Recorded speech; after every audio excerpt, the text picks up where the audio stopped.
how to create a tiled artboard so that you can have larger art on your file and print it as a PDF later. So open Illustrator and go to New File. And here we're going to change our width to 7 inches by 10 inches. And we're not doing 8.5 by 11 because we want to be able to use this on printers no matter which part of the country we're in, which part of the world we're in. I'm going to leave my orientation as portrait. You can also change it to landscape. I am going to choose 9 artboards. This is totally changeable up to you and whatever you think your artboard, like however big your artwork is. So for right now, I'm going to leave it at 9 inches. And then I'm going to scroll down and click on more settings.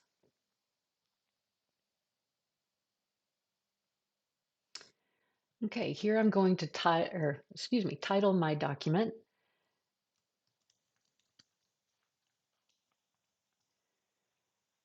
And I'm going to keep my number of artboards, but if you've decided to change, you can do that here. I'm also going to click on this, which is telling me that it's going to go from left to right and top to bottom, because that's the way that people normally read, so it makes the most sense. Okay, then we're going to think about how many artboards you have and how many columns you want. So whatever I put here, it needs to be able to divide into that. So if I have, um, let's say I just do 2 columns, and that would give me an odd number of um, columns and rows, if that makes sense. So I'm going to keep it as 3, so I can have 3 across the top, 3 in the middle, and 3 across the bottom. Okay, I'm going to leave all my sizing stuff here. Oops, we're going to back up to this. Spacing in between the artboards needs to be set at 0. If it's set anything larger than that, you're going to have space between your artboards. And when you place art on top of that, the art that's falling in that space will not print.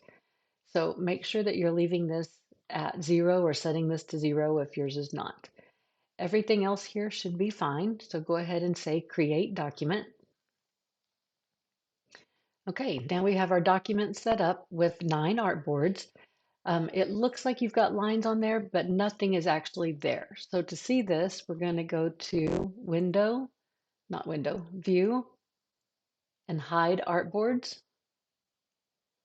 And then that will show us there's actually nothing here in this file. So we're going to go back to View and Show Artboards so that we can see what we're working on. Okay, first layer that we're going to start with is going to be our outline. So I'm in my Layers menu, which is right here on the newest Illustrator, or you can go to Windows, the window file at the top, and open up the Layers menu here. Either way will work. Okay, then I'm going to double click on the word Layer 1 so that I can rename this. I'm going to call it Outline. And then we're going to go to our Rectangle tool, click on that, and then just click on your artboard. Don't click and drag, just click. We are going to change this to be the same size as our artboard. So we're going to have it 7 inches by 10 inches and say OK. So that brings us up our artboard here. And you can either align this to your artboard using the smart guides. So we've intersected there and we can just drop it there. Or we're going to off-center this a little bit so you can see. We're going to go to our Align toolbar over here. And we're going to make sure that we're aligning to the artboard. So it's our artboard here.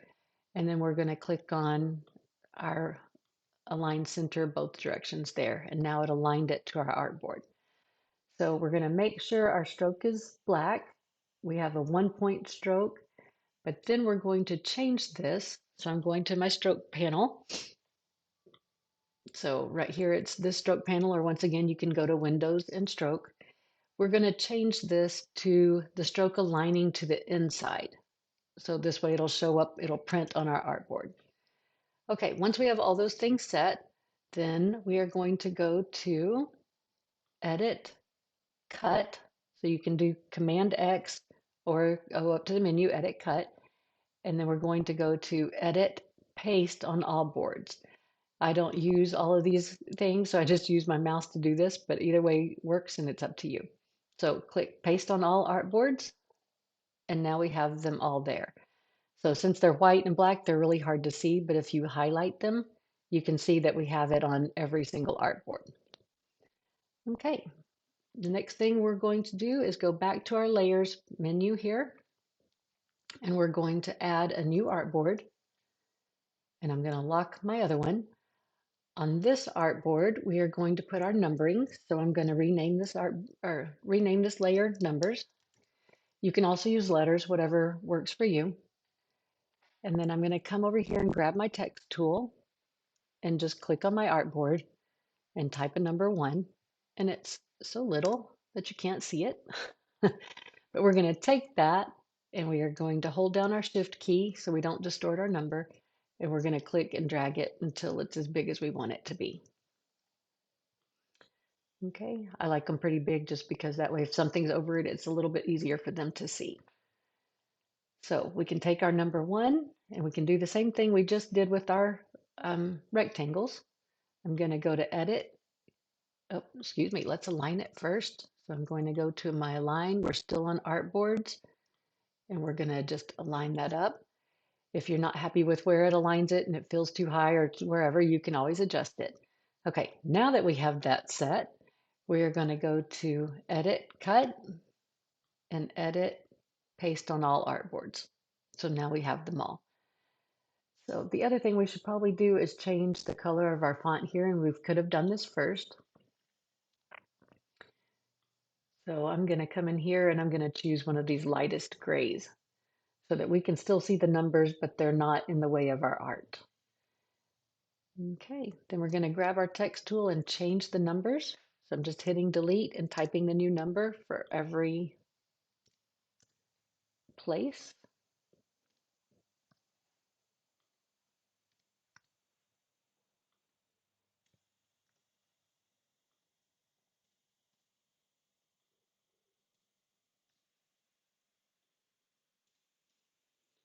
Okay, so now we have our numbering set up.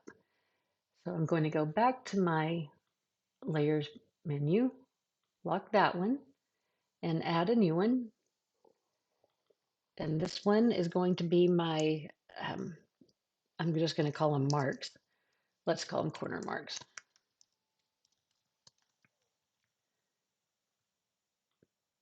Okay, so now we're on this layer and you can create, I usually use the ellipse tool, but you can use the star, you could use a rectangle, you can use, it doesn't matter what you use. But we come in here and I'm holding down the shift key to keep this where it's a circle and not changing to an ellipse or something else. And then we're going to center that right on top of the corner of our artboards. Okay, then you can take that and copy it to the other intersection. We'll hold down the shift key, select both of those, and then hold down the option key and click and drag. Let go of the mouse, then let go of the option key. Okay, so now we have another way for the customer to line up where the artboards need to be taped together. Okay, on our last one here, we're going to add another layer. Then come in here. This will actually be your artwork. So I'm going to lock all of my previous layers underneath. Then we will come to, we'll just create some artwork. And it doesn't matter. This is super fancy, I know, but this way you'll get the idea of what's going to happen.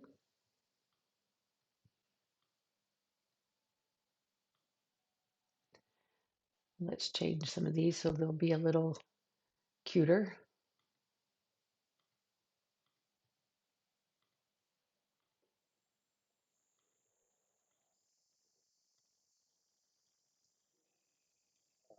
Okay, so now we have our artwork spread across and it's cutting across several different artboards. So we need all of them and we need to make sure our customers are taping them together correctly. So at this point, you can go to File, Save a Copy, and we're going to change this from Adobe Illustrator to PDF. Mine's saving mine to the desktop. You can put yours wherever you want it to be.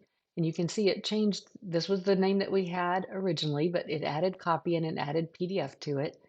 It automatically clicked used artboards for us because our customer needs to have that option. And we're going to click save. Now we are going to uncheck preserve Illustrator editing capabilities. We do not want our customer to have editing capabilities for our pattern. That's ours. We don't want them to mess with it. I am also going to leave checked viewed PDF after saving just so we can make sure we're looking at it. And we'll talk about this in another video about the top level layers because those are important in certain areas. For right now, save your PDF. It's asking again, are you sure you don't want to have editing capabilities? We're positive we don't want to have editing capabilities, so we want to continue. And now it's saved our PDF.